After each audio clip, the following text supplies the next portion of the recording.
Tennessee should be on more upset alert than you probably think. Let me make my case, Eric. Nico's, of course, gone. We know all of that. I'm just saying more upset alert than most people think. Did you see me backstage? I don't know if you saw me. I did. I'm just laughing. I did. Take note, Orange fans. That's how much respect Kaner's got for you guys coming into this year. They're in a similar but not identical situation. Hear me out.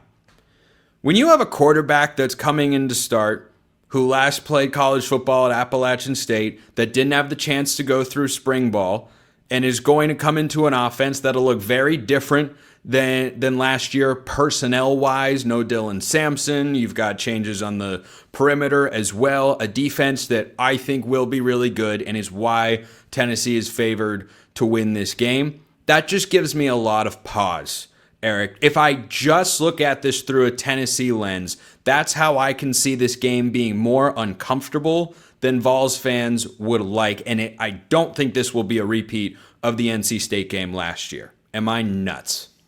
I'm not going to say you're nuts. I mean, we did a Locked On crossover on Monday, Locked On Vols, Locked On Syracuse. Really good conversation. I thought that we were both kind of on the same page. And I like Fran Brown. I think Fran Brown's an excellent coach. Who knows what Syracuse is going to turn into. And to your points about Tennessee, who knows what Tennessee is going to look like in the SEC this year when it's all said and done. Having said that, this is week one. And yes, there are two offenses that kind of mirror one another. McCord's gone, broke ACC records last year. Your 1,200-yard receiver left in spring. Your leading rusher, 1,000-yard rusher, is gone. Your two other wide receivers are gone. 4 starters on the offensive line are gone. A tight end in the NFL, he's gone. Syracuse, completely new personnel. Tennessee, new quarterback, new running backs, new wide receivers, and 4 stars on the offensive line. So, yes, I get the parallels here, but here's the difference, right? I don't care. I mean, Dylan Sampson was phenomenal last year, not taking anything away from him. Tennessee runs the football with literally anybody. Okay, Jabari Small was a 2,000-yard rusher here at Tennessee under Josh Heupel. I mean, Tennessee has run for over 2,500 yards every single year Josh Heupel's been here. So, Deshaun Bishop, Peyton Lewis, Star Thomas, who Tennessee got in the transfer portal, I think the run game is going to be just fine. They're going to rely on that run game a lot on Saturday, obviously, to help Joey Aguilar kind of get settled in. So that's number one, that Tennessee's going to run the football effectively. Number two, Syracuse's defense last year was non-existent. They had to outscore everybody, did a good job in that regard. They were 14th in the ACC in points per game. They allowed over 155 yards on the ground per game. And I know different personnel, I get it, but boy, that defense was non-existent last year. And I guess we don't know what it's going to look like on Saturday, but it wasn't good last year. Number three, Tennessee's defense is going to be very, very good. So I don't see Syracuse with a transfer quarterback that was not here in spring practice, getting over 20 points. So I think Tennessee wins by at least 2 touchdowns, covers that spread. I don't know if it'll be like NC State when Tennessee just ran away with it, but I like Tennessee comfortably in this one. And again, we'll see what Tennessee ends up being on the year. We'll see what Syracuse ends up being on the year. But what I know is Tennessee will run the football. Tennessee will play good defense. And I can't say anything with certainty for Syracuse on Saturday. The reason I just wonder about this game is what you laid out, and I hadn't gotten to Syracuse. I had several of those points ready to go.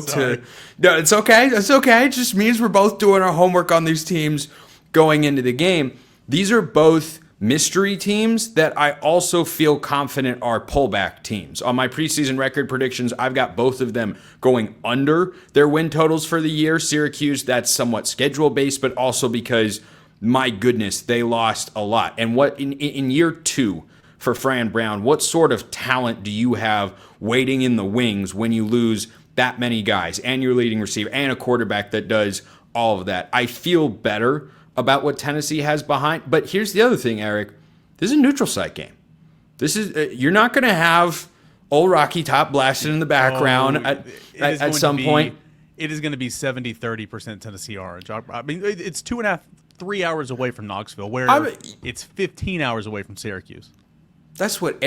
You ever been on an airplane, Eric?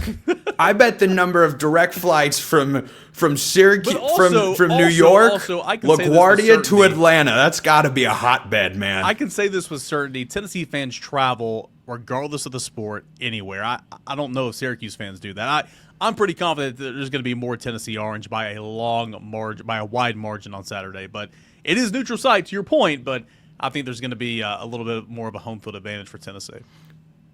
That's fair. That Tennessee is certainly, I'm pretty sure, without having the numbers in front of me, has a bigger overall fan base and average attendance than Syracuse. I think I'm on solid ground saying that. No disrespect to the Orange faithful, they show up in that dome when the Orange play their games there. But it just popped in my head when I was thinking about this game. Man, I don't know what Joey Aguilar is in this offense. How quickly is he going to pick it up? I think it's reasonable to say he's going to be better by game 5, by third Saturday in October, for instance, than he's going to be in this game.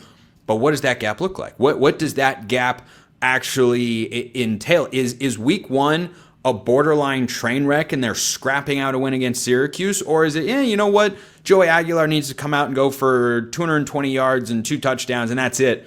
And they can just run the ball and win with defense and win the game, 30-10. Yeah, I think that's kind of the route Tennessee can go. If it's going to be a win that I think it's going to be, covering that spread, 2 touchdowns at least.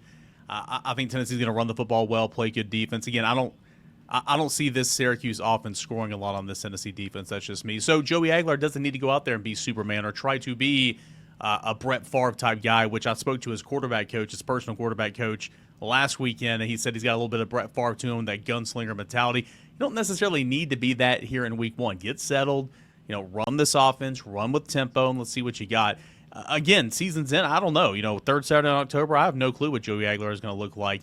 I think that if he stays healthy and starts all the games, just on the stat sheet alone, I know that doesn't tell all the story, but based on the stat sheet alone, gosh, it'd be hard to not do the numbers that Nico did a season ago. Nico's numbers were not that good, especially in SEC play.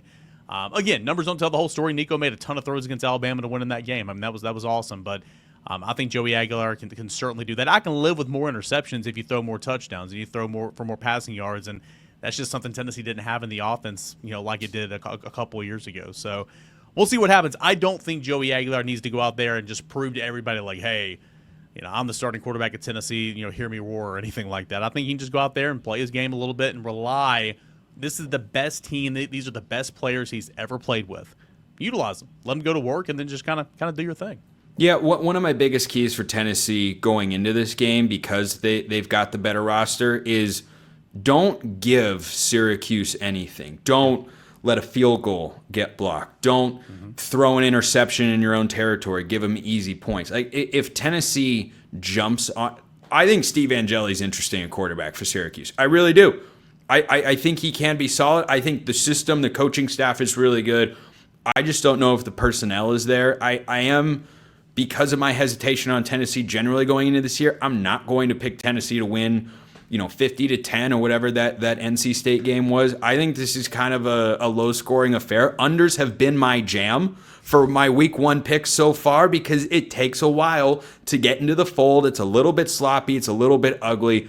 I think Tennessee is more well-suited to win that style of game than Syracuse is. So I'll take Tennessee 27, watch this, 12. 27-12.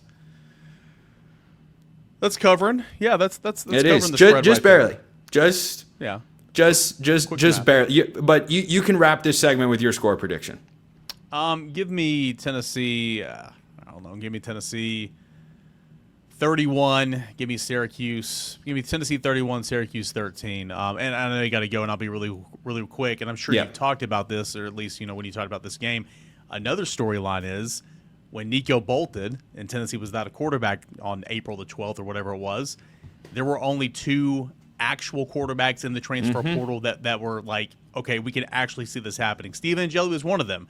You and I talked about him on this very show. Yeah, and I don't know how far along those discussions went or anything, but Tennessee 1,000% evaluated him, and Steve Angeli's not the quarterback here at Tennessee. Not to say he's not a good quarterback. He won't have a good year. I'm rooting for him every other game outside of Saturday, but that is a storyline. Tennessee, all things considered, Tennessee could have had him as a starting quarterback this year, but Tennessee passed and went and found somebody else, and eventually it was Joey Aguilar.